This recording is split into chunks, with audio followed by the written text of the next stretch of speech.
Good morning everybody. आज का हमारा टॉपिक है qualities of a successful entrepreneur.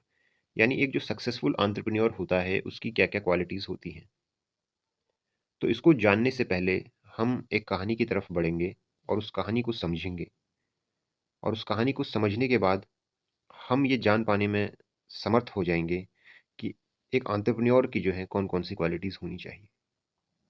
तो यहाँ पे हम बात करते हैं एक लेडी की जिसका नाम सुषमा है, और वो एक मदर है। तो सुषमा अपने पड़ोस में ये ऑब्जर्व करती है कि जो छोटे छोटे बच्चे हैं वो दिन भर या तो मोबाइल फ़ोन में लगे रहते हैं या प्लास्टिक के टॉयज से खेलते हैं। तो इसको देखने के बाद सुषमा के अंदर ये आइडिया आता है कि वो ऐसे खिलौने तैयार करेगी जो बच्चों के लिए सेफ हों, हेल्दी हों और उनसे कुछ उनको सीखने को भी मिले। तो सुषमा इसी कड़ी में लकड़ी के टॉयज को डेवलप करना स्टार्ट करती है, और उन लकड़ी के टॉयज को बना करके उनकी पिक्स या उनकी फोटोग्राफ अपने पड़ोस में अपने सहेलियों के पास भेजना स्टार्ट करती है। और शुरुआत में उसके पास कोई ऑर्डर नहीं आता है, लोग उसको बिल्कुल सीरियसली नहीं लेते हैं। बट कुछ टाइम बाद उसके पास कुछ थोड़े बहुत ऑर्डर्स आते हैं, और वो पहली बार कुछ टॉयज़ को अपनी सहेलियों को डिलीवर करती है। बट जैसे ही वो टॉयज़ को डिलीवर करती है, तो वहाँ से उसके पास कुछ फीडबैक आते हैं। वो नेगेटिव फीडबैक होते हैं, और उस फीडबैक में ये होता है कि उसकी सहेलियाँ इस उनके उसके टॉयज़ के बारे में कंप्लेंट ये करती हैं कि उनकी जो टॉयज़ बनाए हुए हैं, जो सुषमा के द्वारा बनाए गए टॉयज़ हैं, उनके जो एजेस हैं वो बड़े शार्प हैं, और जो बच्चों को काफ़ी चुभते हैं, या उनको बच्चों को उनसे हर्ट होता है। तो सुषमा इस फीडबैक को एक पॉजिटिव फीडबैक के रूप में लेती है, और अपने टॉयज़ के डिज़ाइन में थोड़े से चेंजेस लेके आती है। और उसके बाद दोबारा सुषमा अपने टॉयज़ को लॉन्च करती है, दोबारा लोगों तक रीच करती है। बट कई सालों के बाद भी सुषमा के पास टॉयज़ के जो हैं कोई भी ऑर्डर्स नहीं आते हैं। सुषमा एकदम निराश हो जाती है। बट वो धीरे-धीरे एनालाइज़ करती है कि भई जो टॉयज़ खरीदते हैं लोग बेसिकली मार्केट से जाके खरीदते हैं। एक एस्टेब्लिश्ड शॉप के पे जाकर के खरीदते हैं। और आज की डेट में लोग कई टॉयज़ को ऑनलाइन भी सेल करते हैं, अमेज़न के माध्यम से या वेबसाइट के माध्यम से। तो इन चीज़ों को एनालाइज़ करने के बाद वो इस चीज़ को अपनी लाइफ़ के अंदर इम्प्लीमेंट करती है, अपने बिज़नेस मॉडल के अंदर इम्प्लीमेंट करती है। और वो पास के ही जो रिटेल शॉप वाले होते हैं, जो खिलौनों की दुकान वाले होते हैं, उनके पास जाकर के कॉन्टैक्ट करती है, और उनके पास खिलौनों को भिजवाना शुरू करती है, और कमीशन के रूप में उनको कुछ पैसे भी देती है। और कुछ टाइम बाद सुषमा का जो बिज़नेस होता है वो रन करने लगता है धीरे-धीरे। ज़्यादा से ज़्यादा संख्या में उसके पास कस्टमर आने लगते हैं, और ऐसे करके जो सुषमा होती है वो एक सक्सेसफुल एंटरप्रेन्योर बन जाती है। और करीब 2 साल बाद जो है सुषमा के पूरे इंडिया के अंदर जो है अलग-अलग टॉय शॉप खुल जाते हैं, और यहाँ तक कि फॉरेन कंट्रीज़ से भी जो है सुषमा के पास उसके टॉयज़ के ऑर्डर आते हैं। तो आपको इस कहानी से आई होप ये समझ में आया होगा कि जो एक एंटरप्रेन्योर की जो जर्नी होती है, जब से वो स्टार्ट करता है अपने बिज़नेस को और जब वो सक्सेसफुल हो जाता है, उसके बीच में जो होता है, वो बहुत बड़ा जो होता है वो गैप होता है, और उस गैप के बीच में जो है उसको बहुत ज़्यादा संघर्ष करना पड़ता है। चीज़ें बिल्कुल आसानी से नहीं आती हैं कई बार सामने। तो इसी संदर्भ में कुछ क्वालिटीज़ को मैं बता रहा हूँ, आप सभी के सामने रख रहा हूँ।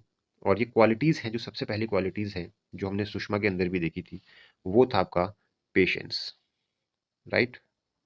तो पहली क्वालिटी जो एक एंटरप्रेन्योर के अंदर होनी चाहिए, वो होनी चाहिए पेशेंस की। तो जब तक किसी एंटरप्रेन्योर के अंदर धैर्य नहीं होगा और ये विश्वास नहीं होगा उसके अंदर कि जो प्रोडक्ट मैं बेच रहा हूँ, वो प्रोडक्ट बिकेगा, वो लोगों को पसंद आएगा, इस चीज़ का अगर उसके अंदर धैर्य नहीं है, तो कोई भी एंटरप्रेन्योर सक्सेसफुल नहीं हो सकता है। तो पेशेंस सबसे बड़ा जो है टूल है एंटरप्रेन्योरशिप के अंदर, और एक एंटरप्रेन्योर के अंदर एक पेशेंस होना बहुत ज़रूरी है। दूसरा है पॉजिटिविटी। जैसे हमने सुषमा के संदर्भ में देखा था कि पहले-पहले जब वो अपने टॉयज़ को अपने पड़ोस में भेजती है अपनी सहेलियों के पास, तो कुछ नेगेटिव फीडबैक आते हैं। जैसे वो कहते हैं कि जो आपका जो टॉय है, उसके जो एजेस हैं बड़े शार्प हैं। बट सुषमा इसको नेगेटिवली नहीं लेती है, उसको पॉजिटिवली लेती है, और पॉजिटिवली वो टॉयज़ के ऊपर जो है कुछ चेंजेस लेकर के आती है और अपने एजेस को जो है शार्प से सॉफ्ट बनाती है। तो पॉजिटिविटी भी जो है एक बहुत बड़ा फैक्टर होता है एक एंटरप्रेन्योर के अंदर। तीसरा है आपका हार्ड वर्किंग। आपको हार्ड वर्किंग होना ही पड़ेगा, बिकॉज विदाउट हार्ड वर्किंग एक एंटरप्रेन्योर कभी भी सक्सेसफुल नहीं हो सकता है। एक नेवर गिव अप उसका एक एटीट्यूड होना चाहिए और परसिवरेंस होना चाहिए।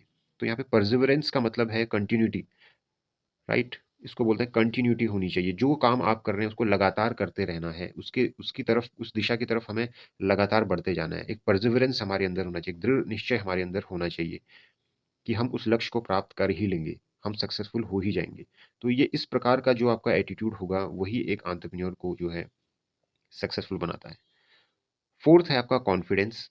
कॉन्फिडेंस सबसे बेसिक चीज़ होती है किसी भी काम को करने के लिए, और कॉन्फिडेंस तो एंटरप्रेन्योरशिप के अंदर बहुत ज़्यादा ज़रूरी है। ये एक प्राइम फैक्टर है एंटरप्रेन्योरशिप का, और विदाउट कॉन्फिडेंस कोई भी एंटरप्रेन्योर जो है सक्सेस नहीं हो सकता है।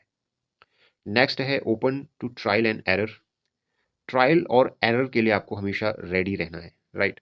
यानी जो प्रोडक्ट आप बनाएंगे उस पे ट्रायल एंड एरर चलते रहेगा, राइट? कि पहली बार आपने कोई प्रोडक्ट बनाया, वो एकदम परफेक्ट नहीं हो सकता है डायरेक्टली, राइट? उसमें कुछ खामियां होंगी, राइट, जिनको आपको दूर करना होगा। तो उन खामियों को जब आप दूर करेंगे, कस्टमर का फीडबैक कंटिन्यूअसली लेंगे और उस अनुरूप अपने प्रोडक्ट को अगर ढालेंगे, तो ज़रूर सक्सेसफुल एंटरप्रेन्योर बन सकते हैं। सिक्स है आपका क्रिएटिविटी एंड इनोवेशन। ये भी एक बहुत ज़्यादा प्राइम फैक्टर है किसी भी एंटरप्रेन्योरशिप के अंदर, राइट?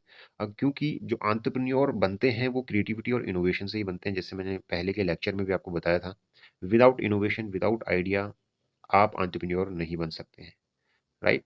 तो ये कुछ क्वालिटीज़ थी एंटरप्रेन्योर की जो बहुत ज़्यादा ज़रूरी होती हैं किसी बिजनेस को स्टैब्लिश करने के लिए और एक सक्सेसफुल एंटरप्रेन्योर बनने के लिए। आई होप इस वीडियो के माध्यम से आपको क्वालिटीज़ क्या होती हैं एक एंटरप्रेन्योर की वो समझ में आया होगा, और बाकी की इन्फॉर्मेशन आपको नेक्स्ट वीडियो में मिलेगी। Thank you.